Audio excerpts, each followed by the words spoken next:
குரோம்பேட்டையில் அரசு உதவி பெறும் பள்ளியில் பொதுத் தேர்வு எழுதும் மாணவர்களுக்கு இலவசமாக காலை உணவளிக்கிறார்கள் முன்னாள் மாணவர்கள். விவரங்களோடு இணைகிறார் செய்தியாளர் மீரான். வணக்கம். இதனுடைய முழு பின்னணி என்ன?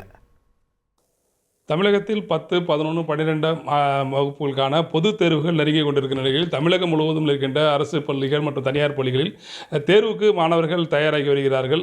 சென்னை குரோம்பேட்டை பகுதியில் இருக்கின்ற ஐயாசாமி உயர்நிலைப் பள்ளியில் இருக்கின்ற மாணவர்களுக்கு முன்னாள் மாணவர்கள் இணைந்து அவர்களுடைய காலையில் அவர்களுக்கான சிறப்பு வகுப்புகளுக்கு வரும்பொழுது அவர்களுக்காக சிறப்பாக அவர்களுக்கு உணவுகளுக்கு ஏற்பாடு செய்திருக்கிறார்கள்.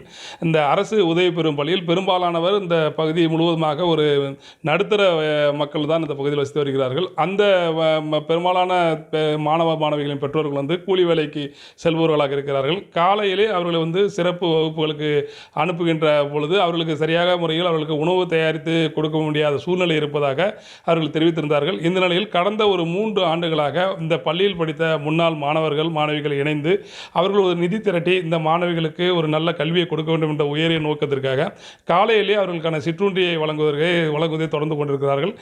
110 மாணவ மாணவிகளுக்கு தற்போது 3வது ஆண்டாக தற்போது இந்த பள்ளியில் முன்னாள் மாணவர்கள் அந்த காலை சிற்றுண்டியை வழங்கி வருகிறார்கள். காலை 7:50 மணிக்கு இந்த மாணவ மாணவிகள் சிறப்பு வகுப்புகளுக்காக இந்த பள்ளிகளுக்கு வருகிறார்கள். வந்த பிறகு சிறப்பு வகுப்புகள் படித்து முடித்த பிறகு பள்ளி ஆரம்பிப்பதற்கு முன்பாக இந்த சிற்றுண்டியானது அவர்களுக்கு வழங்கப்படுகிறது. ஒவ்வொரு நாளும் ஒவ்வொரு விதமான உணவுகள் வழங்கப்பட்டு வருகிறது.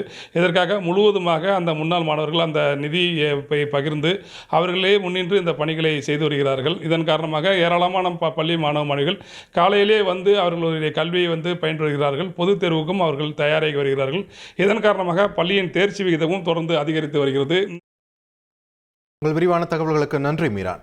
உங்கள் தந்திவன் தொலைக்காட்சியில் தெனாலிராமன் தினமும் மாலை 6 மணிக்கு காண தவறாதீர்கள். செய்திகளை உடனுக்குடன் தெரிந்து கொள்ள உடனே சப்ஸ்கிரைப் பண்ணுங்க.